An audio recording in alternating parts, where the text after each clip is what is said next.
ሰላም ጤና ይስጥልን የተወደዳችሁ የገበያ ሚዲያ ተከታታዮቻችን የዕለተ ማክሰኞ ነሐሴ 12 ቀን 2018 ዓ.ም ለዕለቱ የመረጥናቸው አዳዲስ ሀገራዊ እንዲሁም ዓለም አቀፋዊ የቢዝነስ ዘገባዎቻችንን ይዘንላችሁ ቀርበናል። የዜና ዘገባዎቻችንን ስፖንሰር ያደረገልን አጋራችን ደግሞ የሮሃ ፎሬክስ ቢሮ ነው። በዜና ዘገባዎቻችን ላይ የሮሃ ፎሬክስ ቢሮን የዕለቱን የውጭ ምንዛሬ ተመን መረጃ እናጋራችኋለን። በቅድሚያም እስቶችን መንግስት በፌዴራል ደረጃ የሚጣሉ የነዳጅ ታክሶችን ሙሉ በሙሉ በሕግ በተደነገገው ተመን መሰረት እንዲሰበሰቡ ጥብቅ ትዕዛዝ አስተላለፈ። ይህ ጥብቅና አስገዳጅነት ያለው ትዕዛዝም መንግስት ከፍተኛ ወጪ የሚጠይቀውን የነዳጅ ድጎማ ማስቀረትን ጨምሮ በርካታ ጉዳዮችን በውስጡ አካቷል። በዝርዝር እናጋራችኋለን። የአዲስ አበባ ከተማ የነዋሪነት መታወቂያ አገልግሎት እስከ 60 ሺህ ብር ድረስ እየተሸጠ መሆኑ ተነገረ። ይህን ጉዳይ በተመለከተ ደግሞ ሰፋ ያለ መረጃ ይዘናል። የምናጋራችሁ መረጃችን ነው። የኢትዮጵያ ንግድ ባንክ የፋይናንስ ማጭበርበር ስጋቶችን በቅጽበት ለመገምገምና ለመቆጣጠር አዲስ የሰው ሰራሽ አስተውሎት ቴክኖሎጂን ስራ ላይ አዋለ። ይህ አዲስ የቴክኖሎጂ ስርዓትም የሂሳብ መለያዎችን በቁጥጥር ስር መዋል፣ የተሰረቀ ገንዘብን ለማዘዋወር የሚያገለግሉ የውሸት ሂሳቦችንና የተቀናጁ የማጭበርበር መረቦችን ጨምሮ የተለያዩ ስጋቶችን ለመለየት የተነደፈ ስለመሆኑ ተነግሯል። የምትሰሙት መረጃችን ነው። አብዛኞቹ የፎርሙላ ወተት ምርቶች ከውጭ ሀገራት ተመርተው የሚገቡ በመሆናቸው በሕፃናት ፎርሙላ ወተት አጠቃቀምና ስርጭት ላይ ጥብቅ ቁጥጥር ሊደረግ መሆኑ ተገልጿል። በዝርዝር እናጋራችኋለን። የተወደዳችሁ የገበያ ሚዲያ ተከታታዮቻችን እነዚህንና ሌሎች ለዕለቱ የመረጥናቸው የቢዝነስ ዜናዎችን ይዘንላችኋል። አሁን ደግሞ በዝርዝር ወደምንመለከታቸው መረጃዎቻችን እናልፋለን።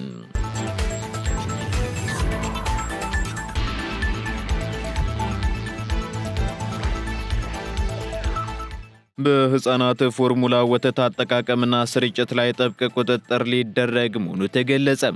የጤና ሚኒስቴር ከውጭ የሚገቡ የሕፃናት ፎርሙላ ወተቶች በቤተሰብና በሀገር ኢኮኖሚ ላይ እያደረሱት ያለውን ከፍተኛ የወጪ ጫና እንዲሁም የተፈጥሮ ጡት ማጥባትን የሚያስቀሩ የተጋነኑ ማስታወቂያዎችን ለመግታት ሲባል ከዚህ ቀደሙ በበለጠ ጥብቅ ቁጥጥርና ክትትል እንደሚተገብር አስታውቋል። የፎርሙላ ወተት አጠቃቀም በሀገር በማህበረሰብና በቤተሰብ ላይም ከፍተኛ የኢኮኖሚ ጫና እያሳደረ ይገኛል ሲሉ የጤና ሚኒስትር ዴኤታው ዶክተር ደረጀ ድጉማ ተናግረዋል። አብዛኞቹ የፎርሙላ ወተት ምርቶችም ከውጭ ሀገር ተመርተው የሚገቡ በመሆናቸው በመጓጓዣና በመንገድ ላይ ረጅም ጊዜ እንደሚወስዱና በዚህም ደግሞ የተለያዩ ችግሮች ሊያጋጥሟቸው እንደሚችሉ ጠቁመዋል። በተጨማሪ የፎርሙላ ወተት የሚወስዱ ህጻናትም ለተለያዩ የጤና እክሎች በስፋት እየተጋለጡ መሆኑን የተገለጸ ሲሆን እነዚህ የጤና ችግሮችም ተጨማሪ የሕክምና ወጪ በማስከተል ጫናውን ድርብ እንደሚያደርጉት ተመላክቷል።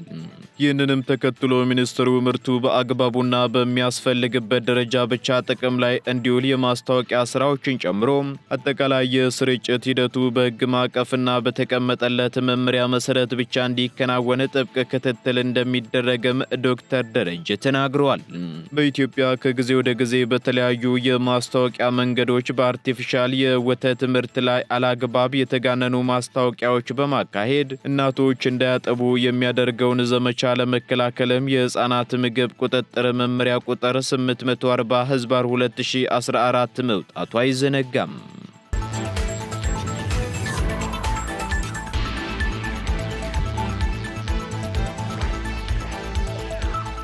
ያለ አግባብ የተከማቸ ቡና ካቀረቡ ላኪዎች ገቢ ላይ የ5 በመቶ ቅጣት እንደተጣለ የኢትዮጵያ ቡናና ሻይ ባለስልጣን አስታወቀም። የቡና የወጪ ንግድ ዓለም አቀፍ ዋጋ መቀነሱን ተከትሎ በተሰበሰበበት ዓመት ለገበያ መቅረብ የነበረበትን ምርት በማከማቸት አቆይተው የሚሸጡ ቡና ላኪዎች በሽያጭ ካገኙት ገቢ ላይ የ5 በመቶ ቅጣት ለተቋሙ እንዲያስገቡ የሚያደርግ አሰራር ተግባራዊ ማድረጉን ባለስልጣን መስሪያ ቤቱ አስታውቋል።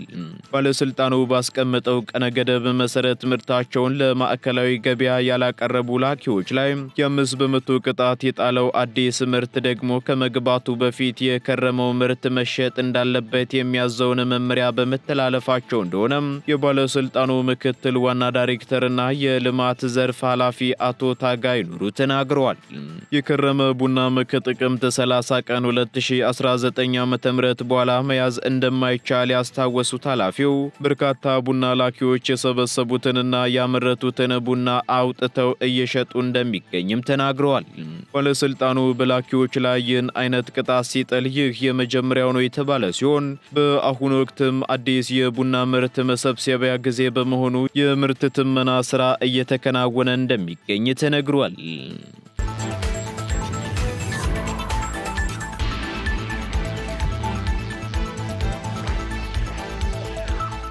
የኢትዮጵያ ንግድ ባንክ የፋይናንስ ማጭበርበር ስጋቶችን በቅጽበት ለመገምገምና ለመቆጣጠር የሰው ሰራሽ አስተውሎት ቴክኖሎጂን ስራ ላይ አዋለ። ባንኩ በዜሮ ትረስት ወይንም ምንም አይነት ጥርጣሬ የሌለው ደህንነት የደህንነት ሞዴል ስር የሳይበር ደህንነት ስራዎቹን እያጠናከረ ባለበት በዚህ ወቅት የግብይት ማጭበርበር ስጋቶችን በቅጽበት ለመገምገም የሰው ሰራሽ አስተውሎት ቴክኖሎጂን ስራ ላይ መዋሉን አስታውቋል። ይህ በባንኩ በሰው ሰራሽ አስተውሎት የሚሰራ የማጭበርበር ድርጊቶችን መቆጣጠሪያ ስርዓት ደግሞ የተጠቃሚዎችን መደበኛ የግብይት ባህሪና እንቅስቃሴ ለመለየት እንዲሁም ያልተለመዱ ድርጊቶችን ለመለየት የባህሪ ትንተናን ይጠቀማል ሲሉ በኢትዮጵያ ንግድ ባንክ የመረጃ ስርዓት ደህንነት ምክትል ፕሬዝዳንቱ አቶ ስዩም ዳምጠው ተናግረዋል። በዚህም ደግሞ ጥርጣሬ ያለባቸው ግብይቶች የስጋት ደረጃ የሚሰጣቸው ሲሆን ይህም ስርዓቱ ማጭበርበር ሊኖር እንደሚችል ሲጠረጠር ግብይቱን እንዲቆም ወይንም ማረጋገጫ እንዲጠይቅ ያስችሏል ተብሏል። በተጨማሪም ስርዓቱ የሂሳብ መለያዎችን በቁጥጥር ስር መዋል የተሰረቀ ገንዘብን ለማዘዋወር የሚያገለግሉ የውሸት ሂሳቦችንና የተቀናጁ የማጭበርበር መረቦችን ጨምሮ የተለያዩ ስጋቶችን ለመለየት የተነደፈ ስለመሆኑ ተነግሯል።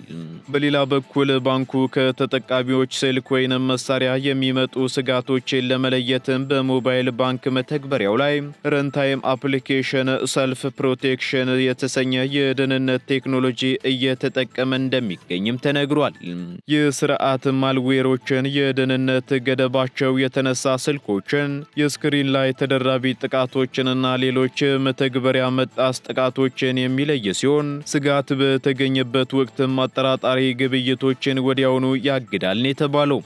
እነዚህ እርምጃዎችም የባንኩ ወደ ዜሮ ትረስት የደህንነት ሞዴል ለማሸጋገር የሚደረገው ጥረት አካል ናቸው የተባለ ሲሆን በዚህ ሞዴል ስር ማንኛውም ተጠቃሚዎች፣ መሳሪያዎች፣ መተግበሪያዎችና የኔትወርክ ግንኙነቶች የባንኩ ኔትወርክ ውስጥ ስለተንቀሳቀሱ ብቻ በቀጥታ ከመታመን ይልቅ በቋሚነት ቁጥጥርና ማረጋገጫ እንደሚደረግባቸውም ተገልጿል።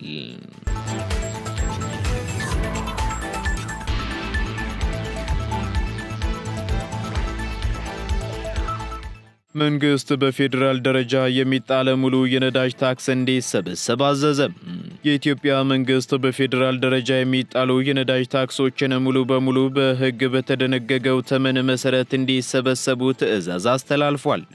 ይህ እርምጃ ደግሞ በ2019-20 በጀት ዓመት ከጠቅላላ የሀገር ውስጥ ምርት ወይንም ጂዲፒ 0.8 በመቶ ጋር እኩል የሆነ ገቢ ያስገኛል ተብሎ ተገምቷል።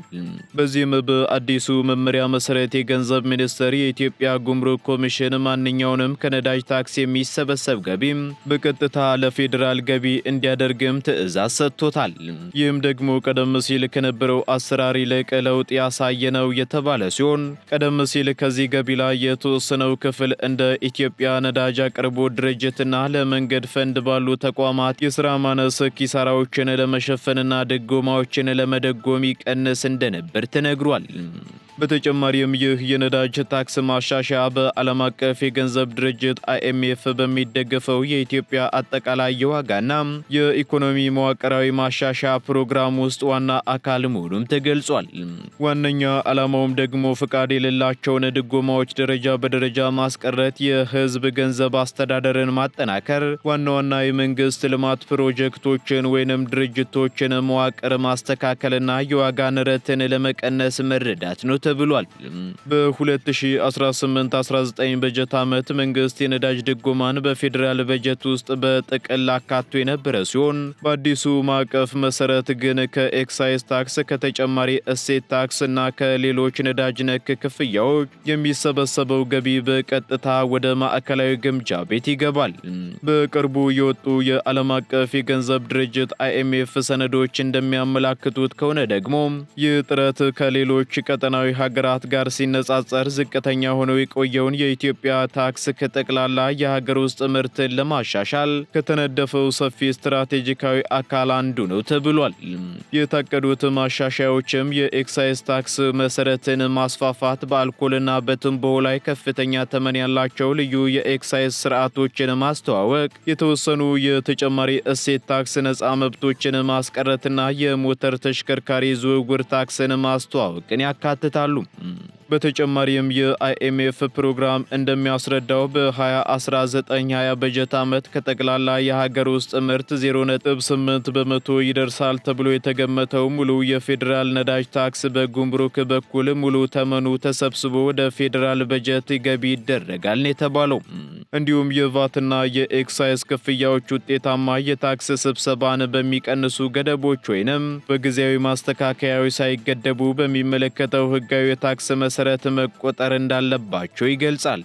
ይህ ጥብቅና አስገዳጅነት ያለው ትዕዛዝ መንግስት ከፍተኛ ወጪ የሚጠይቀውን የነዳጅ ድጎማ ለማስቀረት ለያዘው እቅድ ወሳኝ እንደሆነም ተገልጿል ሲል የዘገበው ካፒታል ጋዜጣ ነው።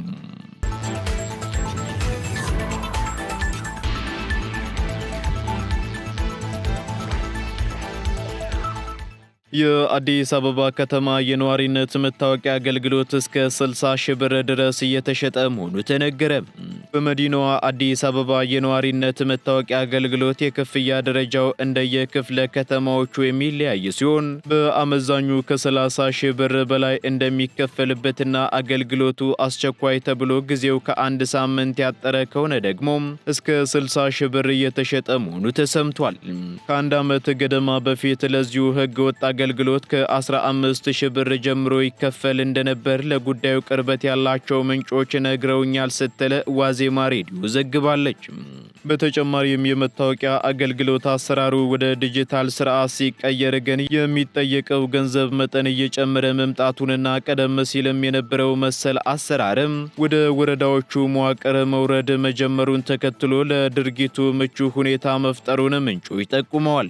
የአዲስ አበባ የሲቪል ምዝገባና የነዋሪነት አገልግሎት ኤጀንሲም በቅርቡ የመዲናዋን የነዋሪነት መታወቂያ አገልግሎት በወረዳ ደረጃ መስጠት መጀመሩን አስታውቆ እንደነበር ይታወሳል።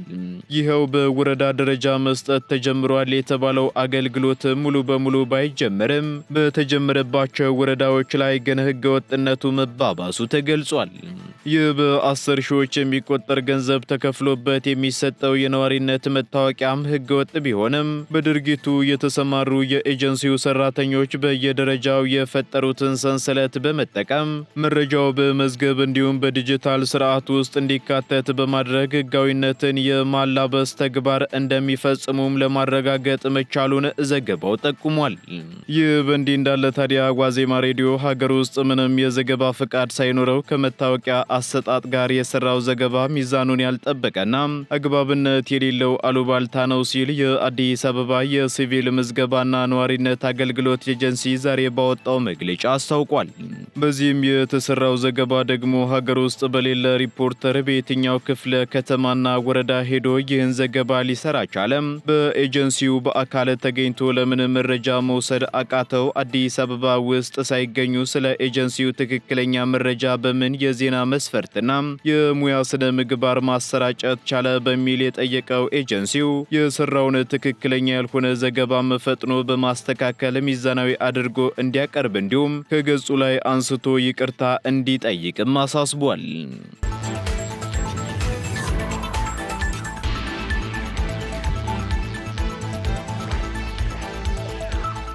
ቀጥለናል። የተወደዳችሁ የገበያ ሚዲያ ተከታታዮቻችን ወደ መጨረሻው ዝርዝር መረጃችን ስንሸጋገር የብሪክስ የቴክኖሎጂ እድገት የአባል ሀገራቱን አጠቃላይ ጂዲፒ በዓመት በ$656 ቢሊዮን ሊያሳድግ እንደሚችል አዲስ ጥናት አመላከተ። በብሪክስ አባል ሀገራት መካከል ያለው የቴክኖሎጂ ኩባንያዎች ፈጣን እድገትና ጥልቅ ትብብር ኢኮኖሚያቸውን በከፍተኛ ሁኔታ እንደሚያነቃቃላቸው ተገልጿል። በሩሲያ የፋይናንስ ሚኒስቴርና በማዕከላዊ ዩኒቨርሲቲ በጋራ የወጣ አዲስ ጥናታዊ ሪፖርት እንደሚያመላክተው በብሪክስ አባል ሀገራት መካከል ያለው የቴክኖሎጂ ዘርፍ እድገትና ትብብር የቡድኑን አጠቃላይ የሀገር ውስጥ ምርት ወይንም ጂዲፒ በየዓመቱ በ$656 ቢሊዮን ሊያሳድግ ይችላል ተብሏል። ሪፖርቱ እንደሚያስረዳው ከሆነ በአባል ሀገራቱ መካከል ያለው አጠቃላይ የኢኮኖሚና የፋይናንስ ትብብርም ከእርሱ በላይ የተጠናከረ ሲሆን በየዓመቱም እስከ $2.7 ትሪሊዮን የሚደርስ ተጨማሪ ገቢ ማመንጨት እንደሚችልም አስረድቷል። በተለይም በቴክኖሎጂው ዘርፍ የሚታየው ፈጣን እድገት ለዚህ አዎንታዊ የኢኮኖሚ እንቅስቃሴ ትልቁን ድርሻ እንደሚይዝም ተመላክቷል። በተጨማሪም በቅርብ ዓመታት በዓለም አቀፍ ደረጃ ከተካሄዱ የመጀመሪያ የህዝብ አክሲዮን ሽያጮች መካከል ግማሽ ያህሉ ወይንም 50% በብሪክስ ሀገራት የተከናወኑ ሲሆን ከነዚህም ውስጥ 90 በመቶ የሚሆኑት በቻይናና በህንድ የተያዙ መሆናቸው ተገልጿል። የጥናቱ አዘጋጆችም አባል ሀገራቱ የፋይናንስ መሰረተ ልማቶቻቸውን በማቀናጀትና አማራጭ ክፍያ ስርዓቶችን በመዘርጋት የጋራ የኢኮኖሚ እድገታቸውን ማፋጠን እንዳለባቸው አሳስበዋል። በተለይም አባል ሀገራቱ ኩባንያዎቻቸውን በሌሎች አባል ሀገራት የአክሲዮን ገበያዎች ላይ በቀላሉ እንዲመዘግቡ ማስቻል፣ የድንበር ተሻጋሪ ኩባንያዎችን ማቅለልና አማራጭ የፋይናንስ መሰረተ ልማቶችን መዘርጋት ለቀጣዩ የጋራ ኢኮኖሚያዊ ስኬት ወሳኝ መሆኑን ጠቁመዋል።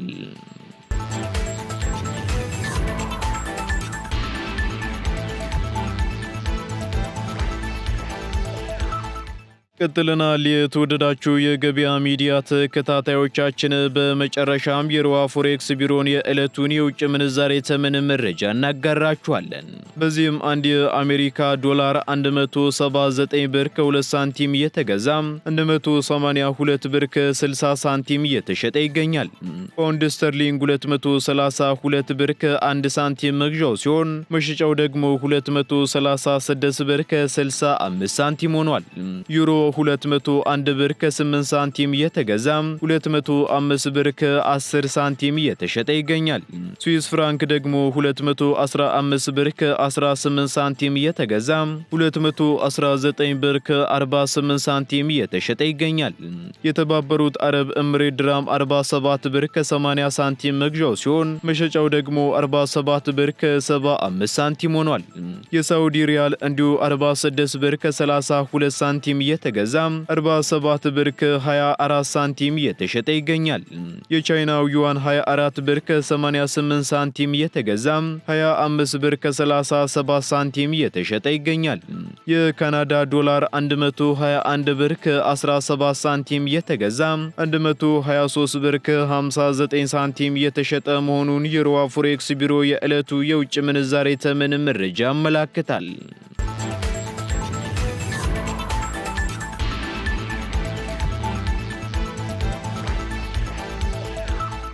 የተወደዳችሁ የገበያ ሚዲያ ተከታታዮቻችን ለዕለቱ የመረጥናቸው የቢዝነስ መረጃዎቻችን እነዚህን ይመስሉ ነበር።